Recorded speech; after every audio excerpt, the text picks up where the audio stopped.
Hey, this is Eric, and this is our tutorial on how to play cribbage. I'm going to try and keep it as concise as possible while playing.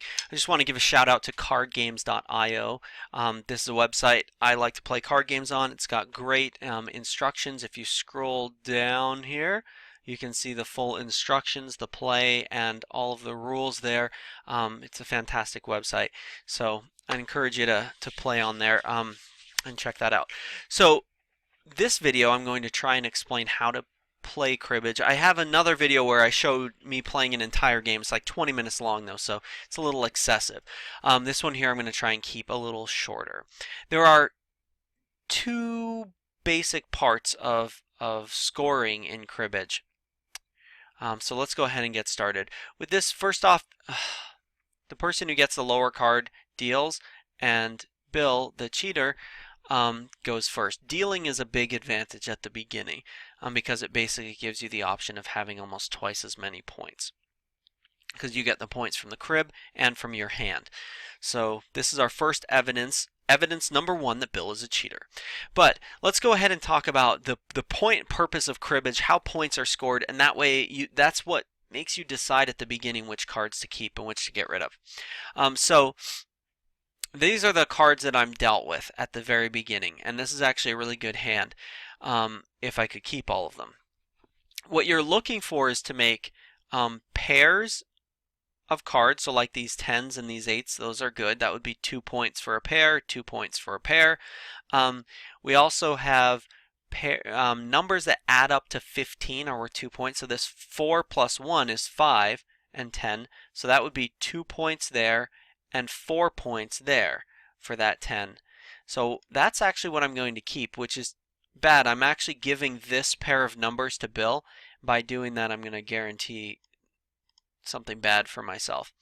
Then what happens is the deck is split and we pick one other card that works with both of our decks. So right now, if it was a 9, then I would get a lot of points because you also get points for runs. So I would get 8, 9, 10, 8, 9, 10, 8, 9, 10, 8, 9, 10. Like you count them over and over based on the number of cards you have. So I am going to send these away. If this is a 9 that's drawn, I'm going to be so upset. Okay, good. That actually works out really well for us, a 5. Because now I can use that 5 to make 5 and 10 is 15. And this 5 and this 10 also makes 15, so I'll get a couple more points at the end.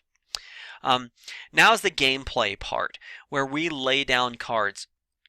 And what we're trying to do is add up to 15, get pairs, runs, and you lay down cards until you get up to 31. If the last person to lay down a card gets 1 point, and if you get it to 31 exactly, you get 2 points. If you get a pair, you get 2 points. If you get a run, you'll get 3, etc. So let's go ahead and start off. I'm going to lay a 4 down. I hope he puts a 10. Oh, he puts a pair. So he put down a pair, which meant he got 2 points. I'm going to drop a 10 on it. He puts a 10 and gets 2 points. Watch this. If I drop a 10, oh, I can't because we're at 28. So I get 1 point because I was the last person to lay a card before 30. And then, all right, there. Okay, now in this game that you can calculate the score just by clicking on calculate, and I'll show you a little bit about how that works out. Our hand was very good. 10 is a really good score. So this was my hand. I had an ace, a 4, and 2 10s. The way that I calculate those points is I would get 15 points for adding the ace, 4, and 10, and then I get 15 more for doing this ace, 4, and that 10. Then I get 15 for doing the 5 of hearts that was turned up. I can use that with the 10, and I can use that with the 10 of spades as well. And then I get a pair of 10s, which gives me 2 points as well. So I get 2, 4, 6, 8, 10 total points. Bill has 4, 9, 10, jack, and a 5. The 5 works out really well for him because he gets 15, 2, and 15, 4. And then he has the 9, 10, jack sequence. So without this extra 5, he would have only gotten 3 points in that hand. All right. Now the crib up here, the points that we threw away, is going to look really good for Bill because he has 8 and 7 is 15. We'll see it. 8 and 7 is 15, 8 and 7 is 15, king and 5 is 15, and 8 and 8 is a pair. So he gets quite a bit inside of his crib. And that's basically how the points go. After you get the points, you move your pegs along this board. The first person to get to the center here wins. All right, so there's the gameplay part, and then there's counting total number of points. In the next round, I will get the crib, so I can kind of show you that. I get cards, and I get to throw whatever I want into the crib. I'm going to throw a pair into the crib because that's my points, and that way I keep the 4s. We're going to cut the deck. We get a 3. Not going to be too helpful. Well, I guess 4 and 4 and 4 is 12, and 3 will add up to 15. He starts with a 7, and so I get a pair. Gives me 2 points. Adds up to 20. All I have left are 4s. So I can't go. So he gets 1 point for stopping.